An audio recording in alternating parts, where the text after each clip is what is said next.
What's going on, Gaming Nation? We are back with another episode presented to you by Fandoms Anonymous. We have a fantastic episode today. We're going to be talking about sequels, and we're still kicking around a title for it, so we'll get to that later. We're talking about games that have sequels or need to have sequels, and so it's going to be kind of an interesting episode. There's a lot to talk about with this one because sometimes sequels just become necessarily the butt of every topic when it comes to video games. You want to talk about games that were never continued, stuff like that. So without any further ado, I won't get into too much of that right now. We're going to go ahead and introduce our panelists. We got the homeboys right now. Of course, our core panelists, we're going to go ahead and introduce them. Daryl, what's going on, my friend? Man, what's up, guys? And of course, we got Dan. How's it going, buddy? What up, what up, what up? What's going on, Gaming Nation? Let's get it. And our returning guest panelist today will be Spotty Butt. What's going on, man? My house is floating on the river of rain. Yeah, there's a lot of rain going down out here in Florida. And you know what? Just to save myself a syllable today, I'm just going to call him Spotty. How about that? And of course, I'm your host for today, Clay from Tales of the Blade. Let's get this started. Cue the intro! That has got to be my worst intro ever.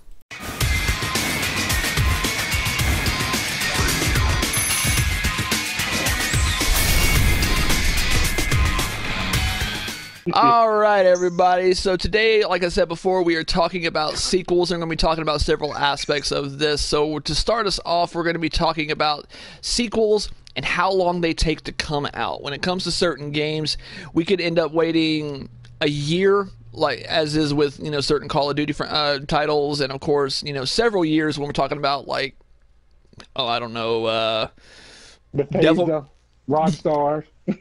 Devil May Cry, we're never going to see another one of those again, I'm guessing. Yeah, don't get me started on Kingdom Hearts. So we're going to go ahead and start off with that. We're going to get some basic information from our panelists today. So let's start off with Daryl. Daryl, how are you feeling about sequels and how long they take to come out? Well, I'm going to get this straight first. I do not mind a developer taking a long time to make a game right. I do not mind it at all. But I think they should give us something in between time. So let's take Rockstar, for instance, GTA 3. Okay, it took almost, 7 years or 8 years before GTA 4 came out? Yeah. But in between that time, they gave us something. We had San Andreas, we had Vice City, we had numerous of spin-offs to those series. So when it comes to, a sequel, I don't mind you taking a long time. Just give me something in between. Now, you don't necessarily have to give me a full game like San Andreas and Vice City. You can give me some good DLC. Like when I played Elder Scrolls 5 for the first time. Okay, the first DLC they gave us was it Dawn Guard? Was it Dawn Guard? Dawn Guard was a great DLC. I loved it. It was great. And then they gave us Hearthstone. They gave you more depth into the game. Mm-hmm. And then they gave us Dragonborn. Okay, like I said, I love that because they gave me something, so I didn't mind them taking so long. But then they just stopped. Okay, so I'm waiting. So I was waiting 2011, and that's 2018, and they're still, there's nowhere close to giving us Elder Scrolls 6. So that would upset me. So when it comes to how long it takes, just give me something in between time, either a spin-off, like what Fallout did with New Vegas, before Fallout 4. I mean, just give me something, or give me some good DLCs. Yeah, I can definitely see that. And actually, I don't want to kind of rub you the wrong way with this particular topic, but did you see that they're releasing a new Grand Theft Auto spinoff before they're releasing Red Dead Redemption 2? No. Which one? What are they doing? It's like a little racing game or something like that. I'll link it to you later on the Gaming Nation page. By the way, guys, check out the Gaming Nation Facebook page. Make sure you subscribe to that, and that way you can join in the conversations that go on there, and that will be a conversation that we have later. But it looks like a little like kind of cheesy racing game that's done in Grand Theft Auto's multiverse, as it were. And they're doing that. See, Go ahead. Yeah. Okay. Well, how I understand Grand Theft Auto, they are giving us something, I guess with let's say the online version, they keep giving us DLC. So they're giving us something. It's not what we want, But they're giving us something, and that's all I like. If you got a long running franchise, something like Grand Theft Auto, give us something in between, or like I said, on the phase stuff with Elder Scrolls, just give us something in between there, and that would make me feel better. Okay, I can definitely see that. Dan, how about you, man? Okay, so I agree with Daryl on the most part, but here's one thing that I'm in the middle on, because when we think about a really good game, you don't want to force them. And, I would rather have them take their sweet old time, 5-6 years, than give me Gears of War 3 or give me a newer Halo game. I want you guys to just take your sweet old time, and I don't need 3 Gears of War games in 5 years or 4 years, whatever they did, like when they were just smashing it down our throats. There has to be a point where, like Daryl said, give us a little something, but don't give us the full thing right away, because if you keep just force feeding that, not only are we going to get sick of it, but you're going to if you're constantly trying to give me new ideas or push this, you're going to run out of new ideas, and it's just going to be the same. And that's what I think kind of happened with those games where we were playing them, and at first, Gears of War was one of my favorite games, like especially like in high school, like playing it, and then by the third one I was like, man, like it's just the same. Like you guys, like if you're gonna come out with a third one and there's gonna be hype and you're gonna push everyone to get that limited edition, I want something different. I want the playing style to switch up. I want something, so taking your time necessarily isn't a horrible thing, in my opinion, as long as, like Daryl said, just give us a little something and be like, hey, I see you. I know you want that new game, but don't worry. We're taking our time, so it's not wishy-washy. But here's a little game. Here's some DLC. Like, the consumer likes when the product maker talks to them or gives them signs like, hey, I got you. I see you, bud. Exactly. Oh, no doubt, no doubt. And Spotty, how about you, brother? I gotta agree with both of you on that. I don't mind waiting like 10 plus years for a sequel, as long as that sequel is just mind-numbingly amazing. I mean, it was a long time between The Witcher and The Witcher 2. And then it was even longer between The Witcher 2 and The Witcher 3. And The Witcher 3, I dare say, is the best game I've ever played. Yes. On all those points, hello, Artemis. Not everybody will. Yeah, hello, Katie. Not everybody may agree with me on that, but that's just my taste. That's just my favorite game ever. But that's beside the point. The Witcher 3 was a great game. That was a really great game. I started on Witcher 3. I didn't play The Witcher 1 or The Witcher 2 as of now, but The Witcher 3, that was an amazing game, amazing story. It was just great. I still haven't played them yet, but I definitely think that from what I have seen, they are meriting of the awards that they've gotten. So definitely can't give them any hate on that. But on all those points, I definitely have to agree with what you guys are saying, especially in the fact that you want to hear at least something going on. Like Daryl's constantly calling for a trailer. Give me a trailer. Come on, Rockstar, give me a trailer. I want to see some Red Dead Redemption 2 stuff. I get it. Exactly. I understand that entirely, and like when it comes right down to certain games, like when I get teased for games by From Software, recently I became a huge From Software addict, and I mean huge From Software addict. And I'm trying to get other people addicted to the drug, Spotty, but it. Sorry, man. I'm always going to be hooked on CD Projekt Red. Yeah, I know. But recently at a gaming conference, we got a sneak peek teaser at a game that they're calling Shadows Die Twice. And so far, I've got nothing. Now, whether or not this is going to be a sequel to any of their current IPs, like Bloodborne, please be Bloodborne, I don't know. They're keeping very tight-lipped about it, and no one knows really anything. So in terms of what it could be in terms of a sequel, no one's really, hearing anything because they're not really saying anything, and I want more information because it's driving me absolutely bonkers. Because when you're addicted to something, the last thing you want to do is be deprived of it, and that's just the way it is. So, our next topic is what do we like best about sequels or prequels, because a lot of times when they give us sequels, it's not necessarily in a linear timeline from start to finish.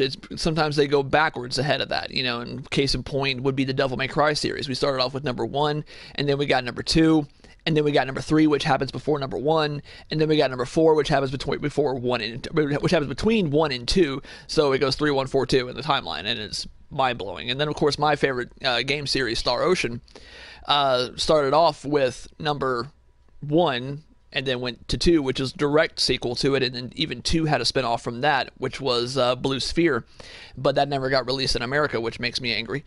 But it's for Game Boy Color, so I'm not really sweating it. And then they released number 3, which happened directly after that. But then they released number 4, which happened all the way before number 1, and number 5 between 2 and 3.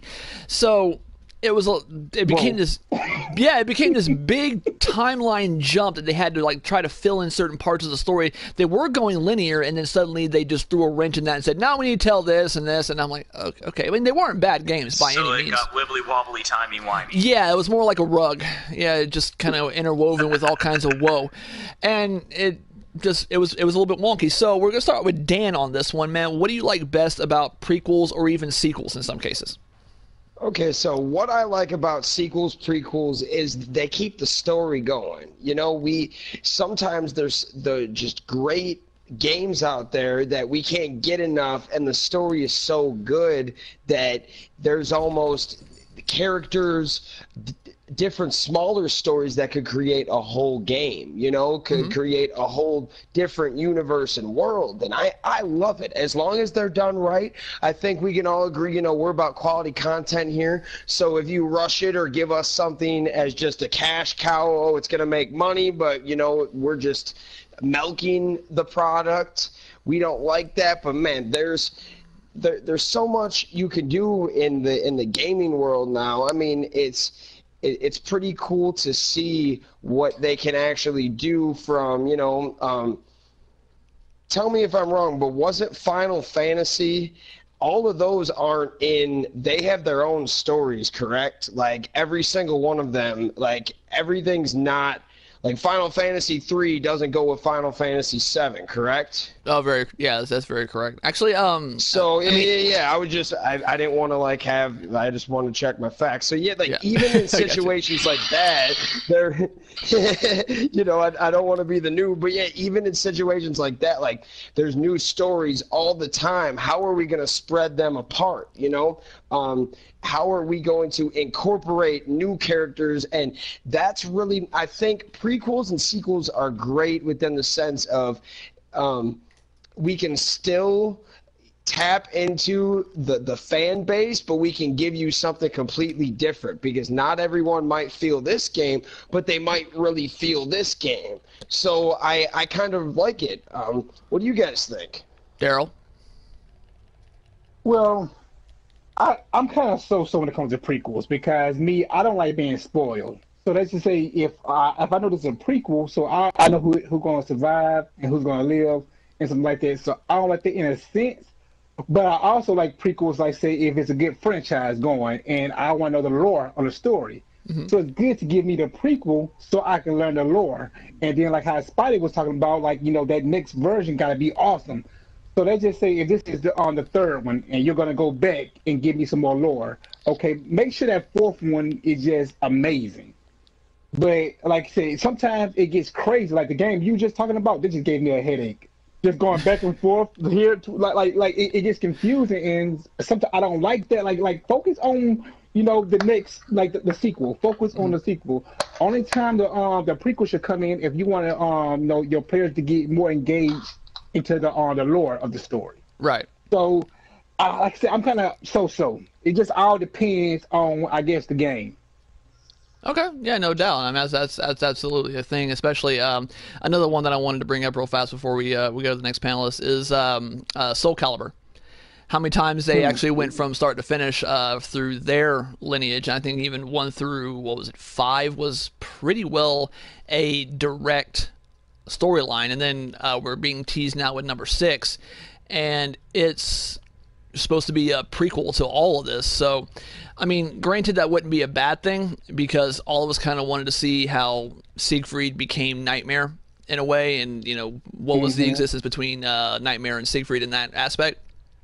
But as far as the continuation and or how it's going to leave any kind of plot holes, because we are being introduced to some characters that we weren't introduced until later in the series anyways, like Salamel, is going to be very convoluted, and we'll just see how that plays out when it comes out. Spotty. Yeah. Oh, hold on. Before we get started, go ahead. I want to bring up one more. Okay, like I think Grand Theft Auto would be a good thing with their prequels, because you got to think about like San Andreas and Vice City was a prequel to Grand Theft Auto 3. And it went in so amazing and so well, you didn't even know it until you seen some of those old characters from GTA 3. And so I think, like, as long as you can do it well, we can't feel like, like if it's not too much involved in the, I guess, the first version of the game. Right. So. All right, Spotty. My favorite thing about sequels and prequels and, it's like the numbered games in the series is when the developers improve upon the gameplay. Like, I don't really care what order the story is going in. If you're making the gameplay experience a better, more enjoyable experience, that is what I like out of a game. Like, when you went from Witcher 1 to Witcher 2, they, like, completely screwed up the controls. Mm-hmm. I tried playing on the Xbox, and the control scheme was just god-awful, and I couldn't play it. Cycle around to Witcher 3, and it's just so smooth with the controller. Well, we all feel that way about Microsoft anyway, but go ahead. Sorry, I had to do it. Not just... Another thing for me about sequels and prequels is when it comes to fighting games, I don't really pay attention to like any underlying storyline, because to me, it's just enough plot to get two people in the ring to smack the crap out of each other. Okay. With Soul Calibur, I really thought that it was just about Soul Edge and Soul Calibur, twisting the fates of everybody around them, and it just felt like 1 through 5 is just kind of, oh, hey, here we are again. Oh, hey, here we are again. Oh, hey, here we are again. Like parallel universe, maybe 10 years in the future, but having a prequel to all that does seem interesting. Well, I mean, and to that same aspect, Soul Calibur's big selling line is a tale of souls constantly retold. So, I mean, it seems like the fates of Soul Calibur and Soul Edge, because they're constantly intertwining fate not only with the characters but with each other, will always kind of lead to that aspect of their existence where they constantly have to sit there and say, okay, well, they're back and they're going to be fighting, and here you go. Which, I mean, what that kind of makes me think that maybe there's like no chronological story to it. It's maybe just, hey, here's how I think it happened. Hey, here's how I think it happened. Kind of like oral history being told verbally instead of somebody writing it down and saying this is how it happened. Is that how oral history works? Sorry. Okay, I'm kind of confused about this, right? Okay, because, well, Spotty, you might know this better since you're a big, what's the game I just said? That what's one? the game you just mentioned? Witcher. Soul Calibur. Witcher, yeah. There we go. Witcher, okay. So since Geralt is going to be in this Soul Calibur, what time does it take place here? Because we know this is the time before, all the Soul Calibur games. And since Geralt is going to be in here, so that means he was in here before everything? Well, so the thing about that is I'm going to dive into some Witcher 3 lore. Witcher 3 can take place on several different planes of reality and in several different dimensions. In Witcher 3, you actually go through several different planes of reality and several different dimensions trying to get to somewhere.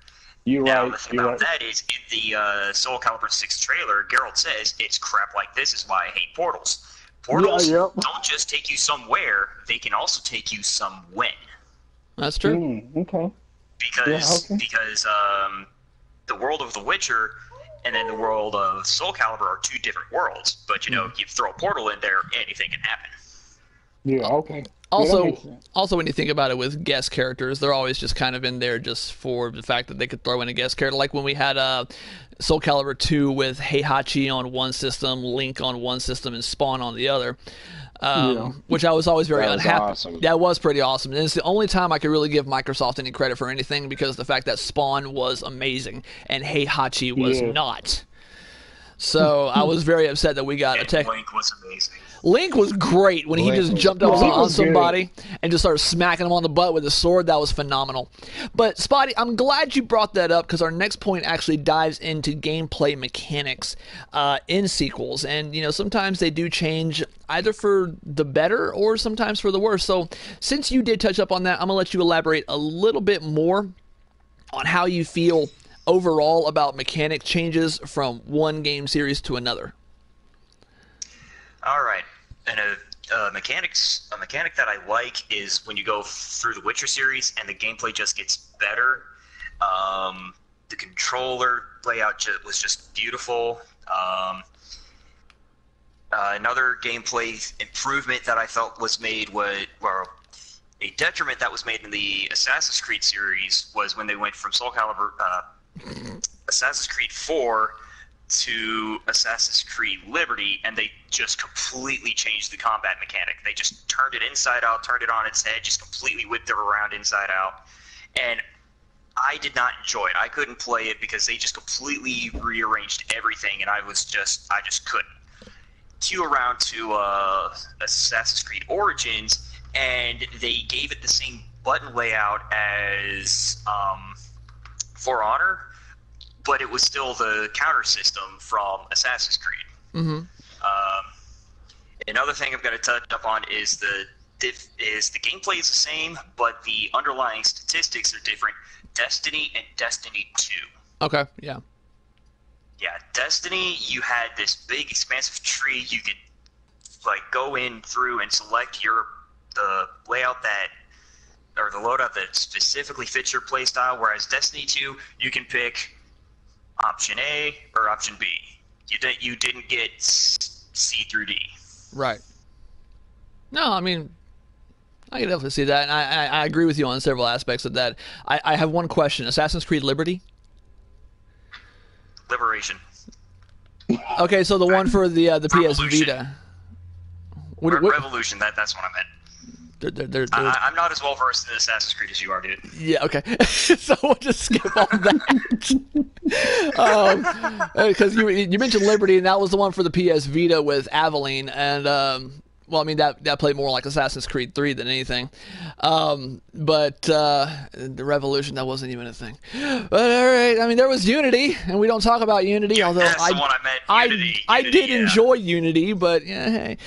But the thing about that, it was the end of the era from PS3 to PS4, sort of, even though Assassin's Creed Black Flag was done over for the PS4, but I completely understand that.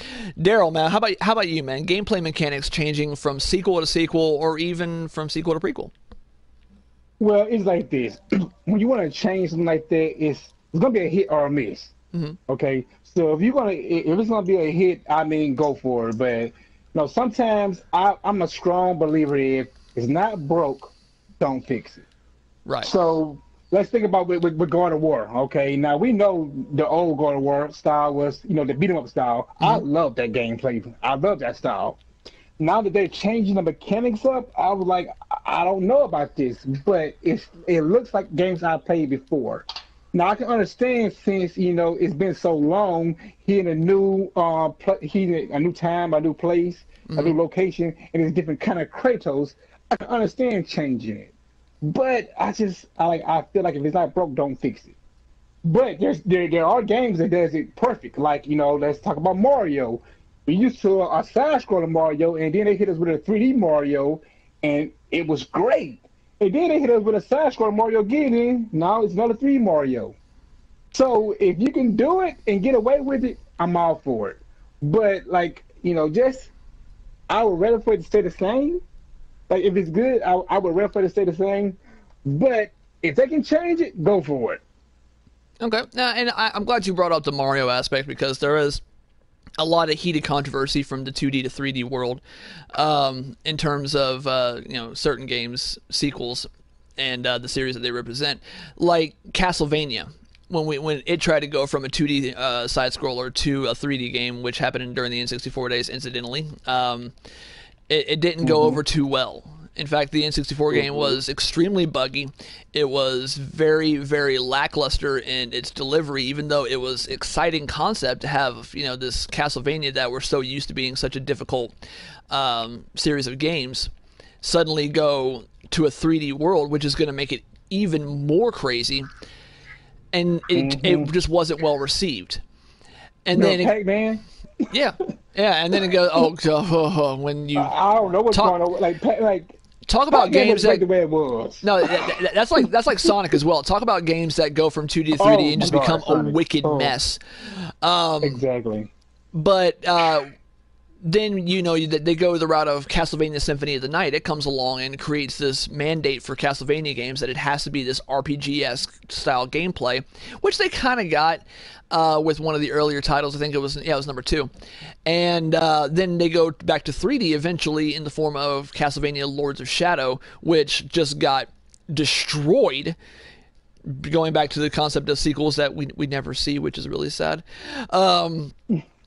Because Castlevania Lord of the Shadow and Lord of the Shadow 2 were really great games in my opinion, and actually offered a better aspect to the story than the other Castlevania games, which got all intertwined and intermingled. And I'm getting a lot of hate for that, but I'll take it because I loved the Lord of the Shadow series. But that's all I have to say about that. Dan, how about you, man? I think it is all about the concept of what the game you are trying to make is. Because, I'm glad you guys just touched on the point of, Sonic, of games that, they're super cool as the side-scrollers, but they just don't know how to make it great. And I think that it's about the concept. It's about what works now might not work later, but then there's great examples like Pokemon. Mm-hmm. Besides the updated graphics, it's pretty much the same game that we played as kids since 1998. It's right. There's not much, but with what we're talking about, they have updated it to the point where not only the graphics are better, but there's a lot. They make it a lot easier and more user friendly. So now you can press a button and you can just sprint, pop the bike out. It's a lot easier to just call on your bird or Charizard to fly somewhere. It's a lot user friendly, which we all love over time, and that's what's awesome about sequels, because they give us those features that we wish we had in the original.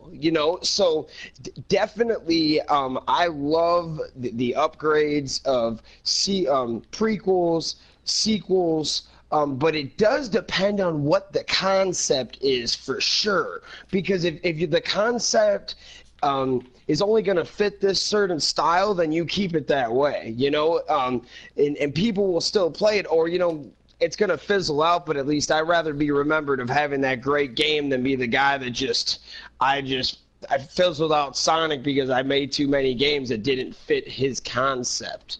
You feel me? So it just depends on what concept you've got to work with. Because some games, literally, you can just keep on releasing them every single year, and people are going to buy them no matter how good or good or not they are. But some games you can't do that. They will fizzle out, and no one's going to buy them after a few years. Yeah, that's very true. And actually, again, a wonderful segue. I'm glad you brought up that aspect to it, because now we're getting into the concept of games that are kind of overstaying their welcome. When it comes to mine personally, for me, I start thinking back to things like Mega Man. When we have, Mega Man 7, 8, now they're coming back, and there's just more Mega Man. It's like, how many times can Dr. Wily go and create more master robots that are going to get, their heads blown off by the Blue Bomber? And it gets to the point where you kind of wonder, where are they going with this? Or do they just want to continue to give us the same mechanic over and over again, just to kind of milk the franchise? You know what I'm saying? So I'm going to let Daryl touch up on this one first, because I think he's probably said this a few times on the show. So, Daryl, let's go, man. Well, I'm going to take a different route this time. Okay. But in certain games, I look at, it's a great game, but, the more and more we play it, it starts getting worse, and it's getting worse. Mm-hmm. And I think sometimes they should stop the game when... Well, one thing is personally when the team is no longer want to do it. If the team no longer want to do this series, just let it go. because I hate for a game to leave a bad taste in my mouth. And the Metal Gear series has left a bad taste in my mouth. Why? Because the team is gone. Well, the head of the team, he is gone. So leave the game alone now. Let it go. Let it go. So I feel like sometimes it's just like sometimes you gotta let some games go. Sure. And especially when the team is no longer there or the person who started no longer want to do it. So sometimes that's what we have to do. And I think Metal Gear is a perfect example because from Metal Gear 1, Metal Gear 2, even Metal Gear 3, all those games was great. Yeah. Yeah, Metal Gear 4 was pretty good too, but I can tell it felt like it was missing something. And this last Metal Gear, it was just bad, really, really bad. And now they're coming up with the Metal Gear Survive, whatever Metal that Gear is. Survive, and that's just a complete mess. And now I say, okay, just let this game die. Okay, now if you can keep on coming up with new ideas and it's working, it's just like Mario. Mario is gonna last for years. Mm-hmm. It's probably not gonna never die because they can keep coming up with new ideas and these ideas are working. So if you keep on coming up with ideas like we said with Sonic and it's not working, you gotta let the game go. It's very true. That's actually a really good point too. When the team or the creator are no longer necessarily involved in the project, it really does lose something. When Hideo Kojima left the Metal Gear or left Konami, Metal Gear really did take kind of a nosedive, especially when we're seeing right now with Metal Gear Survive.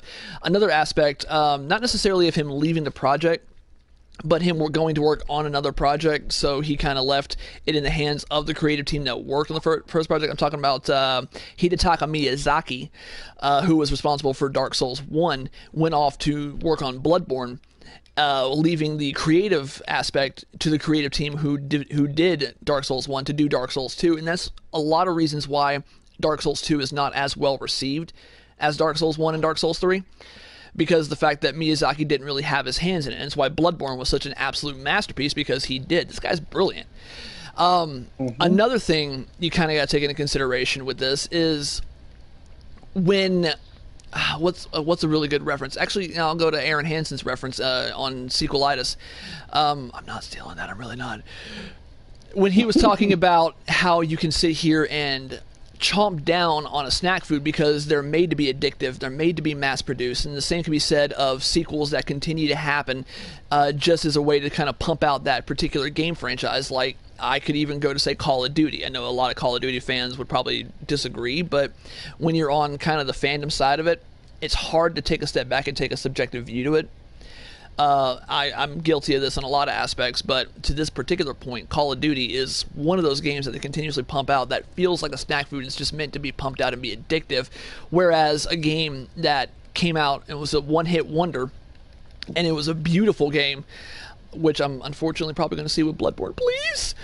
But it was a game that was so enjoyable and so satisfying that you can sit there and really think that, well, you wish you had more, but what you had was great. It was fantastic. It was enjoyable, and it was it was like a fine dessert that was made to finish off a meal. You know what I'm saying?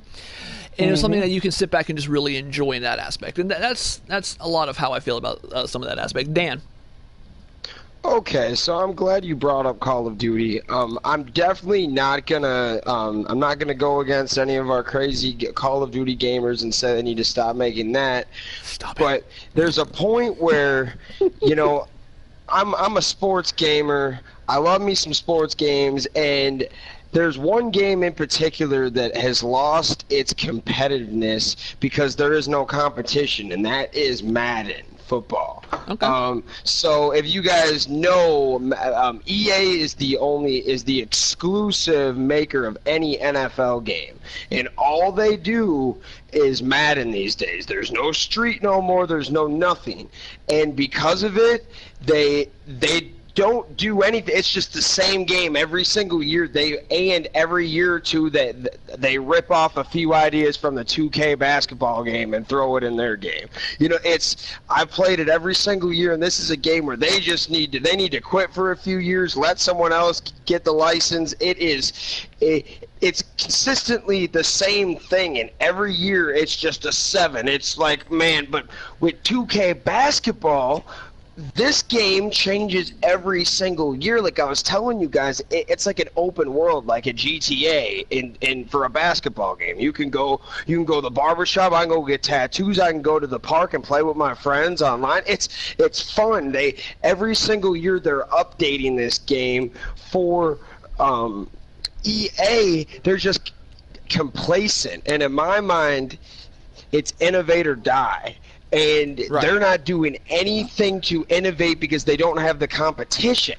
You know, even Call of Duty has to update their game every single year because there's other shooters that people are liking. You know what I mean? I guarantee you Call of Duty's going to have a few features like Fortnite in a few years because all of their people are playing Fortnite. You feel me? They're going to have to keep up with the times.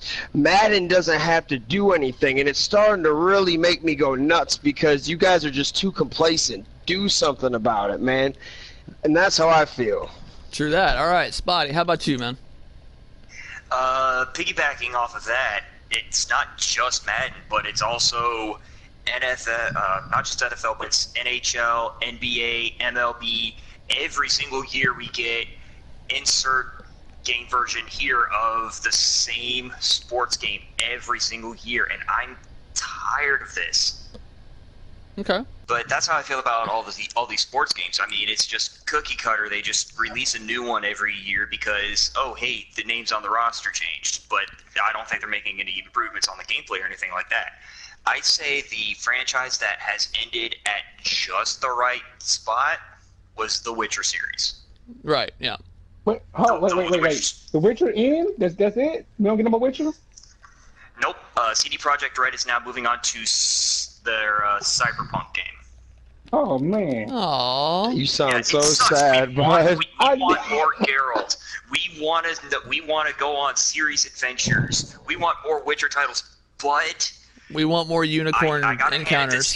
I gotta hand it to CD Projekt Red, and they gave him his happy ending. They gave him the closure, and I'm satisfied with how his story came to an end. Well, That's what you got to do sometimes.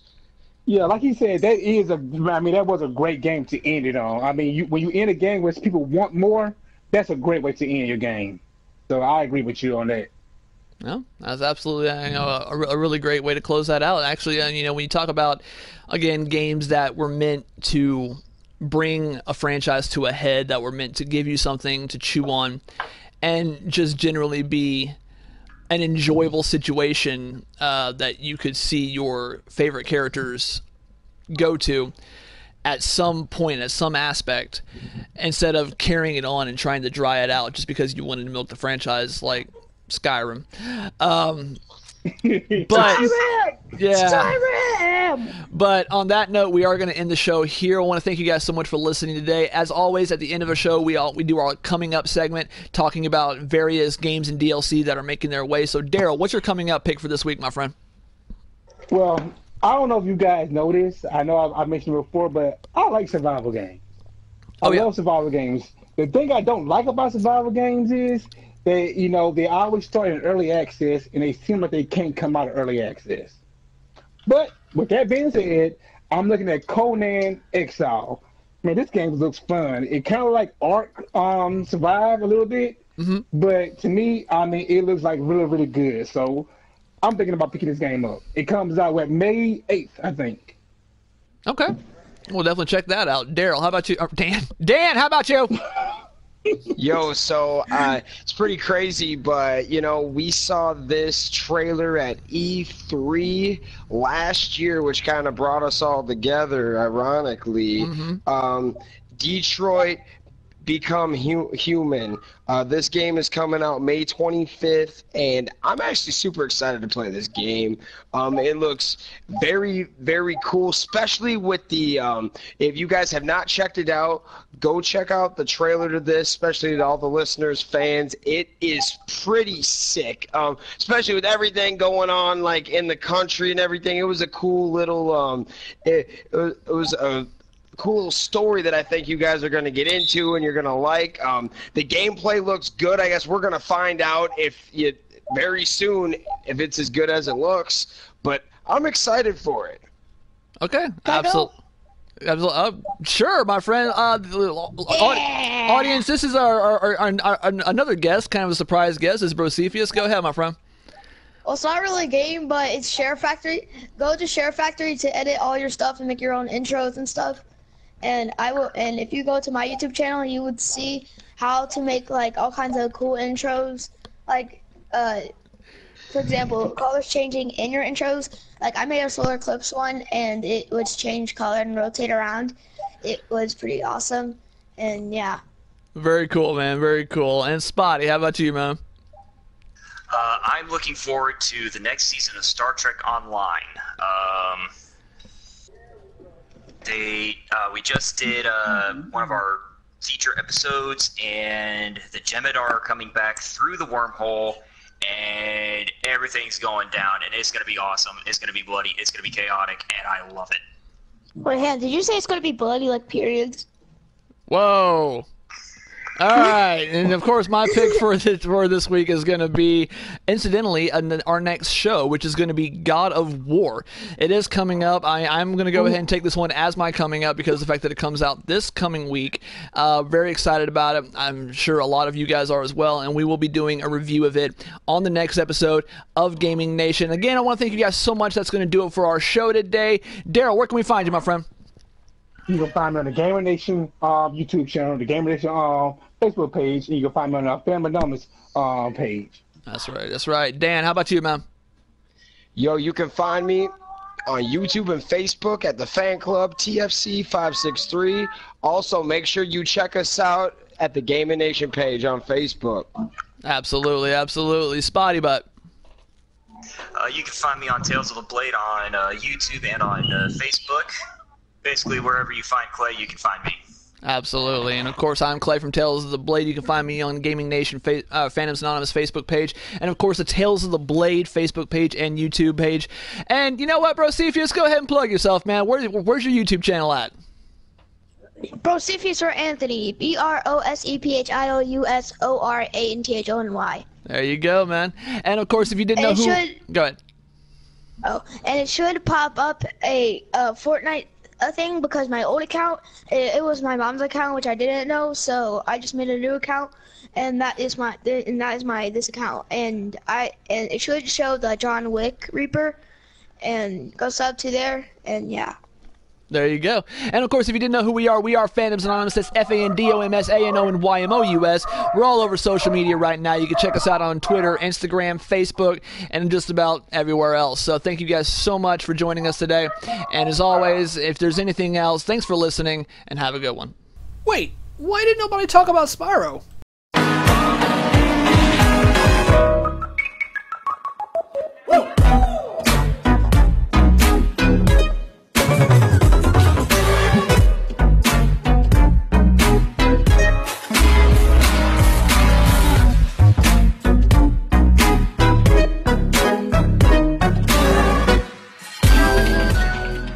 That just completely hate us. Like, I hate Gaming Nation. They're always dissing on Microsoft. Why can't they let Microsoft and Bill Gates be?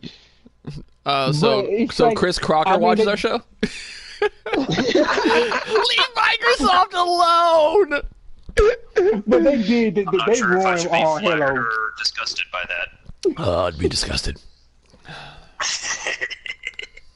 And then the robot smashes the thing, and then the thing and the thing. And we're good. I go next? It's just... Hello? What was that? Is there another person in here? Yeah, Brocephius, me. Hi! How's it going? Hi. Pretty good. Am I getting kicked? No, but yeah, we were doing a show, but that's cool. How's it going, man? I thought I had made this private, but that's okay. Well, thanks. I mean, if you want to hang out and listen to the show, that's cool. Just we'll finish it up and then we'll get some commentary from you. How about that? NFL is a rip-off because EA Sports makes you pay extra even though you literally just got the game. Like, they make you extra to play online. Well, that's EA for you. That's how they do, bro. But yeah, we're gonna finish the show up. How about that, man? Is that cool? Yeah. All right, cool. Go ahead, Spotty.